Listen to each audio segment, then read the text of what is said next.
오늘의 말씀을 보게 되어지면 이 유대인 관원들이 예수를 죽이기 위해서 이 빌라도에게 넘기는 장면입니다. 왜 그랬을까?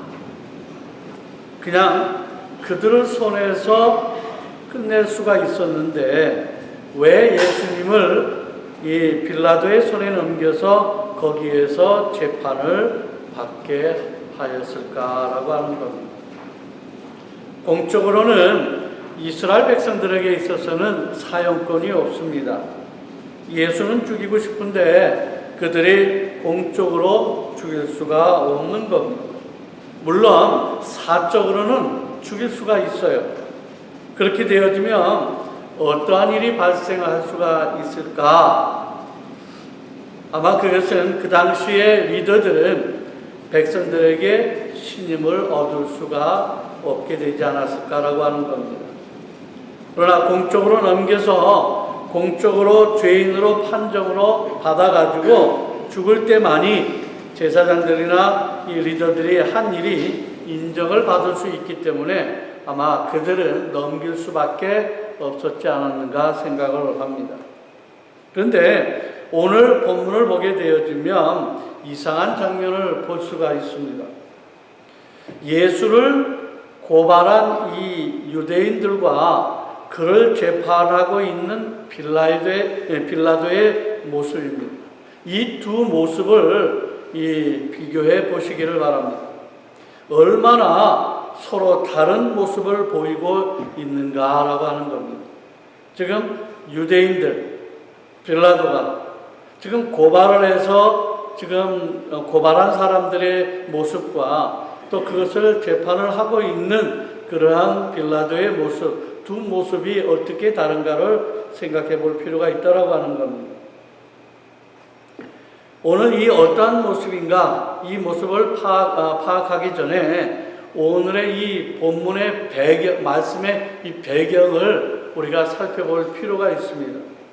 먼저 유대인들이 고발하기 위해서 가져온 죄명이 있습니다. 지금 무슨 죄명을 가지고 이 빌라도에게 넘겨졌을까? 실상 그렇잖아요. 이제 빌라도에게 법정으로 지금 공식적으로 넘겨주기 위해서는 뭔가 필요한 제목이 있어야 되는데 제목 없이 죽여달라고 할 수는 없는 거 아니에요. 그러니까 지들이 원하는 사형에 필요한 것을 만들기 위해서 그들이 빌라도에게 넘기면서 가져온 죄명이 있었다라고 하는 거예요. 오늘 마태복음에는 기록하지는 않아요. 그런데 마가나 이 누가복음에 보게 되어지면 이 죄명을 자세히 기록을 설명을 하고 있습니다. 누가복음 보게 되어지면 어떠한 죄명을 가지고 고발을 했는가? 누가복음 23장 2절의 말씀입니다.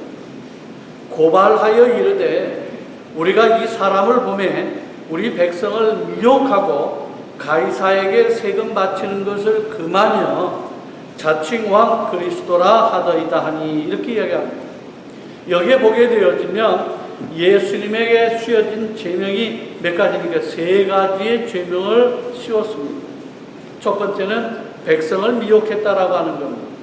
두 번째는 가이사에게 세금 바치는 것을 금했다라고 하는 겁니다. 세 번째는 자칭 왕 그리스도라고 했다라고 하는 겁니다. 이 죄명은 그들이 밤새 고민하면서 만든 죄명입니다. 그런데 실제 이 죄명들을 보면 다 이야기가 맞지를 않는다라고 하는 겁니다. 그러나 그들은 이 맞지도 않은 이 세 가지의 죄명을 가지고 빌라도에게 고발을 한 겁니다. 빌라도의 측면에서 보게 되어지면 이 죄명들은 왜 거부할 수가 없는 것들이었다라고 하는 겁니다. 빌라도 입장에서. 먼저 백성을 미혹했다라고 하는 것을 봅니다. 그 당시 이스라엘은 로마의 식민지입니다. 그래서 그들은 늘 뭘 원했느냐? 독립을 원했습니다. 해방되어지기를 원했다라고 하는 거예요. 그래서 성경에 보면 이 많은 독립의 운동가가 나와서 데모를 일으켰던 것을 볼 수가 있습니다. 여기에 백성을 미혹했다라고 하는 말은 뭐냐면 백성을 선동을 해서 로마를 대적했다라고 하는 겁니다. 로마를 대적했다. 그리고 두 번째, 마땅히 바쳐야 할 세금을 바치지를 않았다라고 하는 겁니다. 그리고 그가 왕이라고 이야기를 합니다. 무슨 말입니까? 왕은 유일하게 네로 황제밖에 없는데 스스로 왕이라고 칭했으니까 이것은 반역이다 라고 이야기를 하는 겁니다. 그렇기 때문에 로마는 이 잡아다가 십자가에 죽일 수 있는 형벌이 되기 때문에 그를 잡아다가 죽일 수밖에 없다라고 얘기를 하는 겁니다. 특별히 여기의 내용은 로마를 대항한 이 죄목을 가지고 지금 나온 겁니다. 로마를 대항했다. 굉장히 여기 구절에서 보면 이 죄명을 보면 굉장히 이 아이러니하다라고 생각을 합니다. 여러분, 여기에 지금 유대인들이 만들어낸 이 죄명 중에 하나가 지금 로마를 대항했다라고 하는 거거든요. 백성을 미혹했다라고 하는 이것을 봤을 때에 지금 빌라도의 입장에선 죄하고 유대인들이 만들어낸 이 죄명에 대해서 유대인들의 입장에서 보게 되어지면 이거는 너무나 이상한 거예요. 왜 그러냐면 지금 어떻게 보면 유대인들의 입장에 봤을 때 그들이 그 죄목을 씌웠다라고 한다면 예수는 유대인들에게 있어서 영웅이 되어야 되는 겁니다. 영웅이.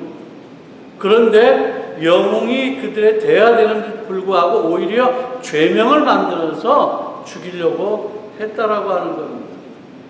다시 말해서 이스라엘을 대표해서 이 독립을 원하는 선동을 했다고 한다면 가이사의 세금을 거절하고 왕이 되어서 로마의 식민지를 거부하는 행위이기 때문에 이스라엘에게 있어서는 예수는 영웅이 반드시 되어야 한다라고 하는 거예요. 영웅이라고 하는 겁니다. 실상 이스라엘은 이러한 모습의 메시아를 원했던 거거든요. 이러한 모습의 예수를. 근데 그 메시아를 바랬는데 오히려 이 죄명을 가지고 고발을 했다라고 하는 거예요. 여러분, 굉장히 모순적이지 않습니까? 마땅히 오히려 그랬다고 한다면 유대인들은 예수를 보호하고 지켜줘야 할 사람을 고발을 한 겁니다. 죽여달라고 말해요. 그러면 빌라도의 모습은 반대로 어떠한가? 빌라도는 그들이 죄명을 가져온 그 말에 대해서 근데 이상하게 동조를 하지 않았어요. 오히려 본문에서는 예수를 살리려고 하는 모습을 계속해서 보여주고 있다라고 하는 겁니다. 오늘 본문 마태복음에서도요, 18절에 그들의 시기로 넘겨준 줄 알았다라고 하는 겁니다. 그들이 그냥 시기를 해서 예수를 죽이려고 넘겨준 줄을 알았다라고 시작을 하고 있습니다. 총독의 아내도 그와는 상관하지 말라라고 이야기를 한 겁니다. 무슨 악한 일을 하였느냐라고 빌라도도 이야기를 하는 겁니다. 마지막으로 그는 무리 앞에서 손을 씻고 이 사람의 피에 대해서는 나는 무죄하다라고 오히려 이야기를 하고 있습니다. 누가복음 23장에서도 4절에 보게 되어지면 내가 보니까 이 사람은 죄가 없다라고 오히려 이야기를 하고 있습니다. 14절에서도 죄를 찾지 못했다라고 얘기를 하고 15절에서도 그가 행한 일에는 죽일 일이 없다라고 분명히 이야기를 하고 있습니다. 그리고 요한복음에서도 18장 38절에서도 그에게서 아무 죄도 찾지 못했다라고 분명히 이야기를 하고 있습니다. 그러나 백성들은 계속해서 그를 죽이라고 이야기를 하고 있습니다. 여기에 빌라도는 예수를 살리기 위해서 유월절을 이야기를 하면서 한 사람을 살려주는 전례가 있으니까 하면서 이야기를 꺼냅니다. 그러나 백성들은 뭔가 바라바를 놓아주고 예수는 끝까지 죽이라고 이야기를 하는 겁니다. 여기에 빌라도는 오죽했으면 예수를 데려다가 채찍질을 합니다.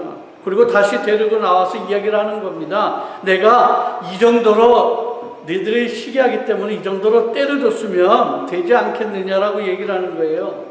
그러니까 더 이상 죽이지 말라라고 하는 겁니다. 이 정도로 했으니까 여러분들이 시기되어서 하는 그 마음으로 했던 것을 채찍질로 끝났으니까 더 이상의 이 상황은 가지 말자라고 얘기를 하는 겁니다.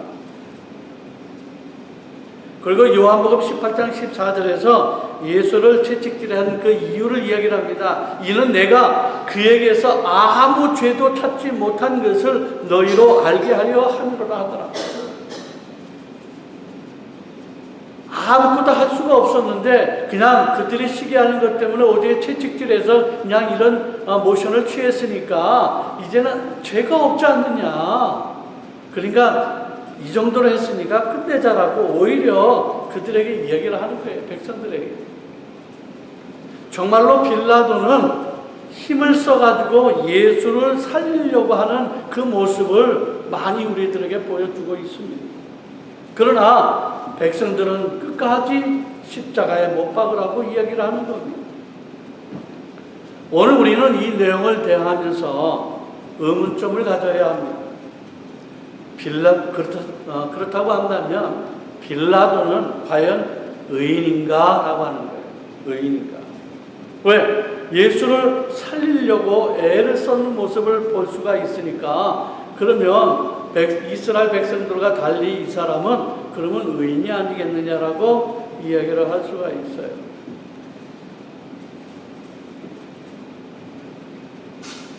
요한복음 19장 12절에서도 이야기를 합니다. 빌라도가 예수를 놓으려고 힘썼으나 그런데 유대인들이 소리질러 이르되 라고 죽이라고 얘기를 하는 겁니다.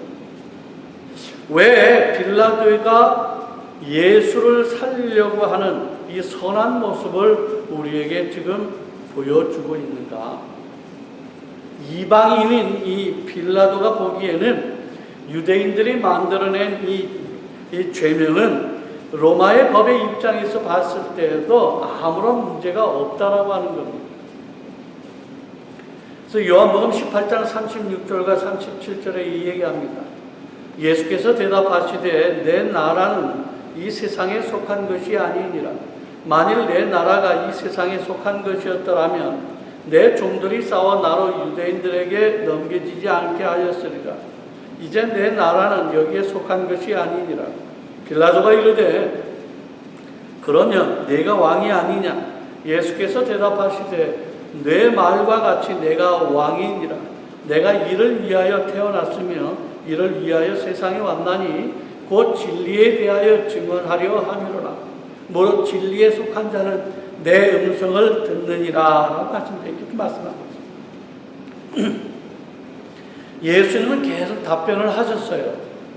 내가 유대인의 왕이며 내가 이를 위해서 왔으며 내가 진리를 선포하러 왔는데 진리에 속하지 않는 자는 내 말을 듣지 않는다라고 계속해서 말씀하시고 있는 겁니다. 실상 이 예수님의 대답을 통해서라도 실상은 이 유대인의 왕이라고 하는 말에 빌라도는 위협감을 느껴야 합니다. 왜? 자기를 대적하는 존재로 말입니다. 그런데 이 빌라도는 예수의 이 말을 들으면서도 전혀 위압감을 느끼지를 못했다라고 하는 겁니다. 왜요?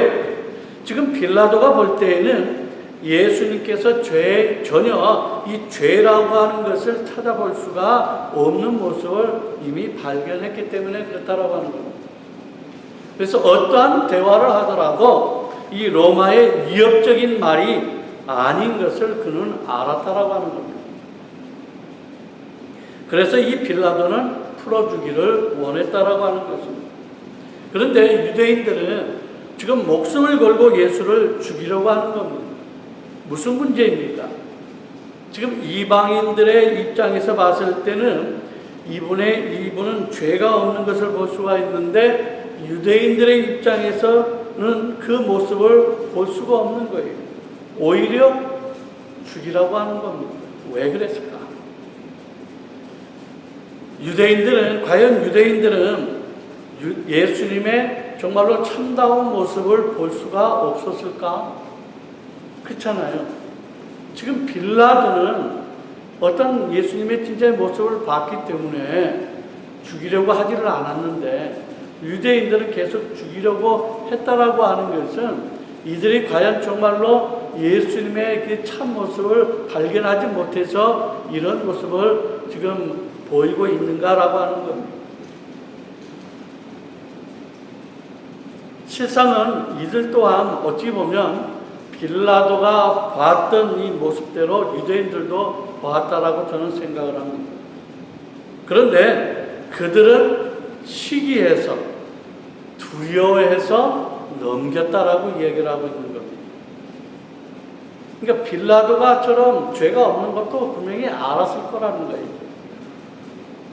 그런데 시기해서 오히려 두려워해서가 더 아마 많을 것 같아요. 두려워해서 그렇게 죽이려고 했다라고 하는 겁니다. 대사장들은 자기의 위치가 아마 위협을 느껴서 아마 자기들의 뭔가가 손해를 볼까봐 아마 넘겼다라고 하는 겁니다. 그러면 빌라도는 유대인들보다 더 좋은 것이 있는가라고 하는 거예요. 유대인들은 죽이라고 했지만 예수를 놓아주려고 힘을 썼던 빌라도입니다. 더 나은 것이 그러면 있었을까라고 하는 거예요. 저는 아니라고 얘기를 하고 싶습니다. 유대인들하고 똑같다라고 하는 겁니다. 왜냐하면 요한복음 18장의 말씀처럼 내 나라는 이 세상에 속한 것이 아니고 진리 밖에 있는 자들은 내 말을 듣지 못하기 때문에 물론 빌라도는 이 법에 있어서 유대인들이 보지 못한 것을 보는 차이점은 보여줬어요. 하지만 궁극적으로는 그가 해야 될 정의를 수호하지 못하고 자기의 이익을 위해서 밀란이 날까봐 두려워서 예수님을 십자가에 못 박게 했다라고 하는 것입니다.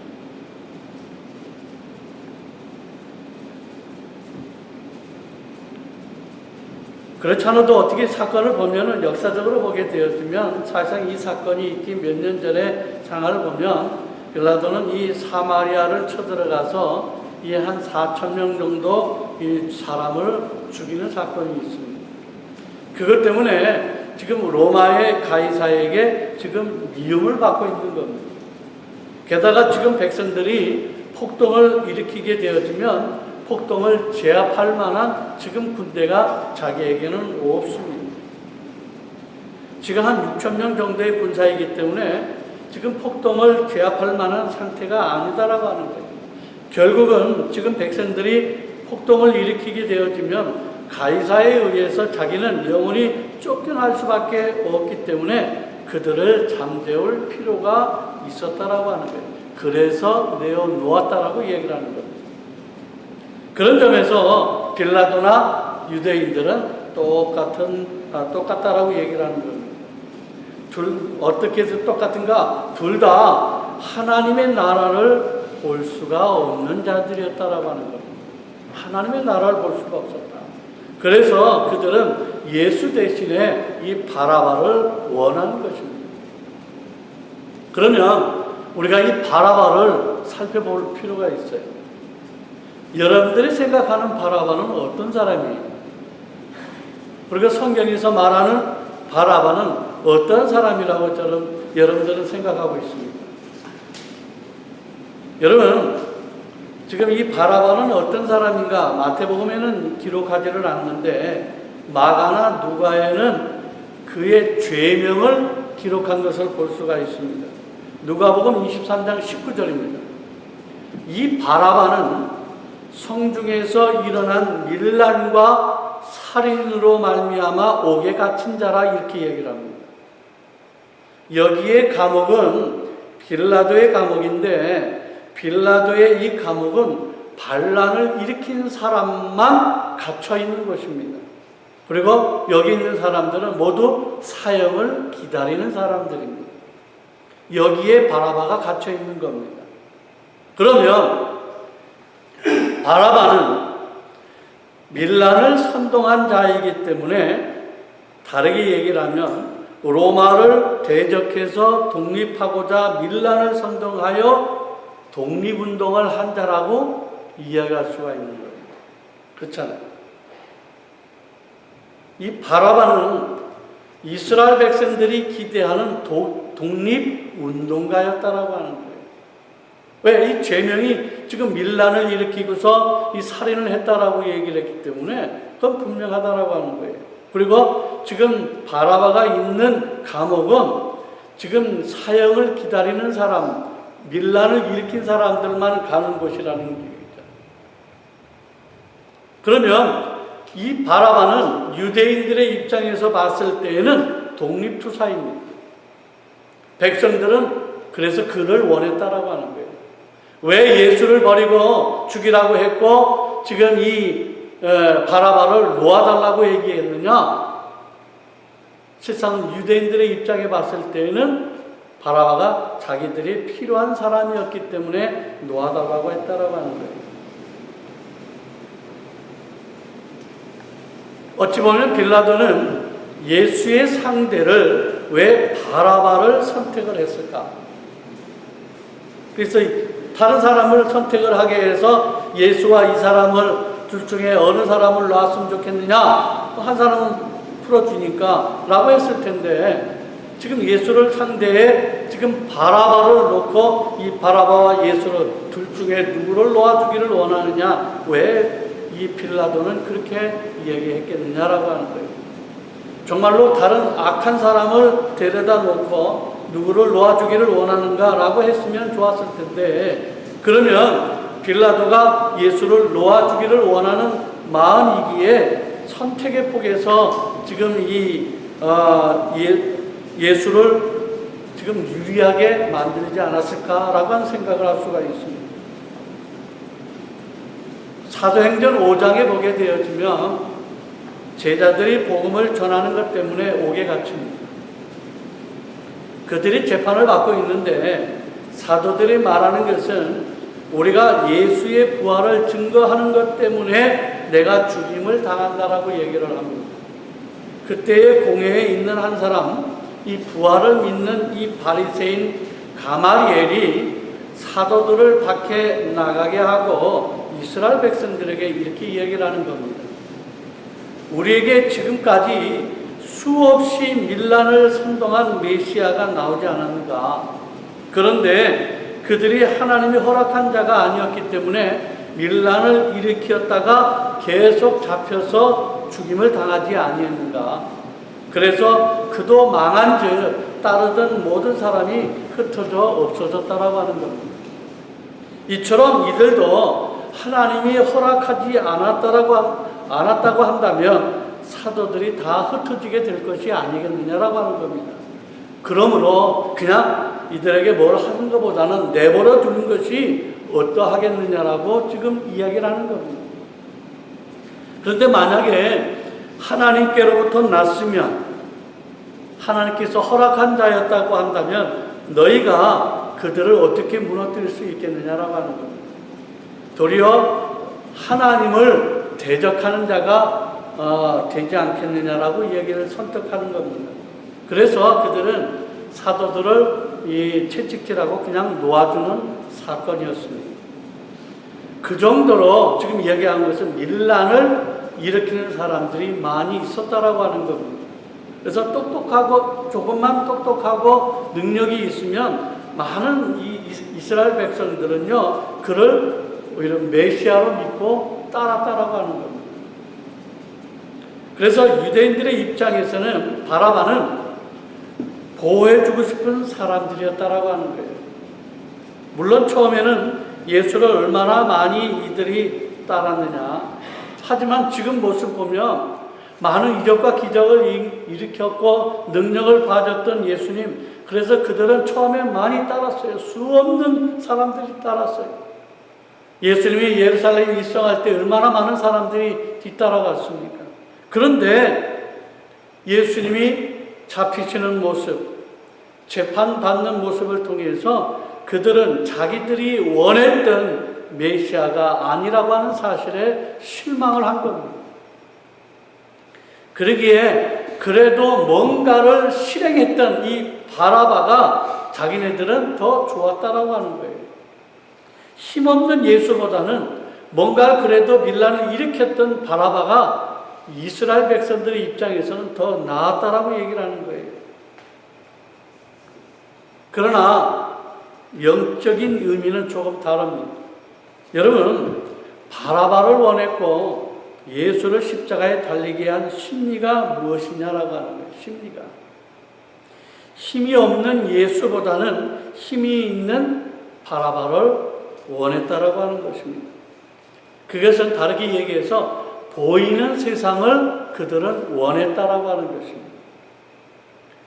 바라바가 추구했던 삶은 이 다윗과 같은 위대한 왕이 나와서 백성들에게 부유하고 강한 나라를 만들 목적으로 밀란을 일으킨 겁니다. 바라바가 추구했던 것은 왕국이고 이 세상이었습니다. 명예와 모든 부와 힘을 추구했던 왕국이었다라고 하는 것입니다. 이것은 세상 사람들이 항상 원하고 있고 항상 추구하고 있는 것을 이야기하고 있습니다. 세상 사람들은 영의 세계를 알지를 못합니다. 그리고 믿지도 않습니다. 오늘 우리 성도들은 진리 안에 거한 자들이라고 이야기를 합니다. 그러므로 우리는 예수님의 이 죽음의 의미가 무엇인지를 너무나 잘 알고 있습니다. 예수님의 고난의 이 의미를 알고 있고 십자가의 의미가 무엇인지를 알고 그것을 통해서 우리에게 주어지는 축복이 무엇인지 얼마나 큰지를 잘 알고 있고 그것을 가지고 기뻐하고 감사하는 우리들이다라고 하는 것입니다. 그런데 우리는 조심해야 한다라고 하는 겁니다. 혹이나 내가 예수님을 붙잡는 것이 아니라 유대인처럼 세상을 추구했던 바라바를 혹이나 우리가 붙잡고 있지는 않는가라고 하는 것입니다. 우리의 기도가 내가 원하는 뜻이 아닌 아버지의 원대로 하옵소서라고 하는 이 기도가 되어야 한다라고 하는 것입니다.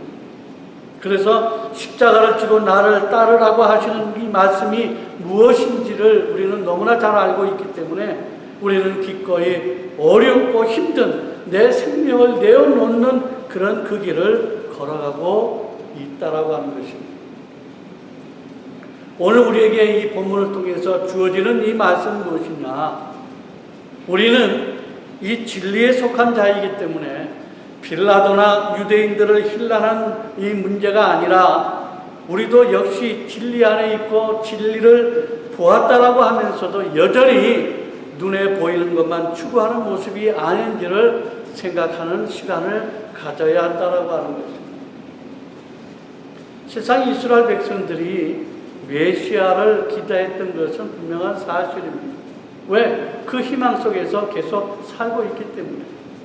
그런데 그들이 진정으로 원했던 메시아에 관한 지금 바라바처럼 독립투사에 독립운동을 해서 그래서 나라를 전복을 시켜서 자기네들에게 큰 나라, 부강한 나라, 힘센 나라를 원했던 것이 이스라엘 백성, 세상 사람들이 원했던 그런 메시아의 개념이었다라고 하는 것입니다. 그런데 우리가 신앙생활을 하면서도 우리도 주님을 안다라고 하면서 주님을 믿는다라고 하면서 우리가 기대하는 그 메시아의 사상 자체가 세상이 추구하는 것처럼 힘세고 물질로 또 여러 가지 내가 뭔가 만질 수 있는 많은 것을 기대하면서 사는 삶이 아니겠는가라고 하는 거예요. 그것을 오늘 이 사건을 통해서 우리가 생각해 볼 필요가 있다라고 하는 것입니다. 어찌 이스라엘 백성들의 입장에 생각을 해보면 사실 그들이 생각했던 기대했던 메시아, 그래서 그 바라바처럼 정말 독립운동을 해서 힘이 세서 능력이 있어서 그 운동을 일으켜서 그들에게 기대했던 것을 바라는 메시아, 그것이 그들의 삶인 것은 분명히 해요. 그런데 거기에 더 나아가서 한층 영적인 그 메시아의 원했던 그 마음을 알았다라고 한다면 예수를 죽이지 아니했다라고 하는 겁니다. 그런데 그들이 원했던 것은 바라바가 원했던 그러한 세상을 생각했기 때문에 예수를 죽일 수밖에 없었다라고 하는 거예요. 그래서 우리가 진리 안에 살아가는 사람들, 예수 믿는, 예수를 안다라고 하는 우리의 삶에 있어서 정말로 우리의 삶에 눈에 보이는 것만 추구하는 삶이 아닌지를 우리가 한번 살펴볼 필요가 있고, 정말로 우리가 진리 안에 거하는 사람의 이 삶처럼 정말로 거기에 걸맞는 삶을 사는 것이 옳은 것이 아니겠는가 라고 하면서 이 말씀 속에 우리의 도전의 이 시간을 가져야 한다라고 하는 겁니다. 세상 우리 예수님께서는 우리가 이 땅에 살면서 이러한 삶을 살 수 있도록 예수님은 십자가에 달려 돌아가신 것입니다. 우리의 영적인 세계를 다시 한번 환하게 비춰주기 위해서 예수님은 말없이 재판을 받으시고 십자가에 달려 돌아가신 것입니다. 그 십자가의 피값으로 우리는 이제 이 자리에 앉아 있습니다. 그러게 우리 삶은 정말로 예수님이 원하시는 그러한 삶을 온전히 살아가야 한다고 하는 것입니다. 오늘도 내일도 참 우리 이 땅의 삶이 얼마나 힘듦이 많습니까? 지금 이 바이러스라고 하는 이 고통이 세계 많은 사람들이 엄청난 고통을 받고 있습니다. 그러나 이 고통 가운데에 정말로 믿음을 지키고 온전히 이런 가운데서도 주님만을 바라보며 나갈 수 있다고 한다면 이런 시기가 우리의 믿음을, 우리의 신앙을 더욱더 증진시켜주는 귀한 시간이 되지 않겠는가 생각을 합니다. 그런 얘기를 하잖아요. 우리에게의 위기는 오히려 기회라고. 우리에게 있어서의 그냥 밋밋한 생활이 아니라 이러한 변화 있는 이 생활 속에서는 오히려 우리의 신앙이 발전할 수 있는, 더욱더 주님을 바라볼 수 있는 귀한 시간이 되지 않겠나 생각을 해봅니다. 오늘도 주 안에서 생활되어진 여러분들의 삶이 세상의 것을 추구하는 삶이 아니라, 눈에 보이는 것을 추구하는 삶이 아니라 이렇게 영적으로 진리 안에 거하는 사람의 이 삶 속에 온전히 옳은 것으로 열심히 꿋꿋하게 도전하면서 살아갈 수 있는 귀한 여러분들의 아름다운 삶이 되어지시기를 주 예수 그리스도의 이름으로 간절히 축원을 드립니다. 아멘. 기도하겠습니다. 오 아버지 하나님,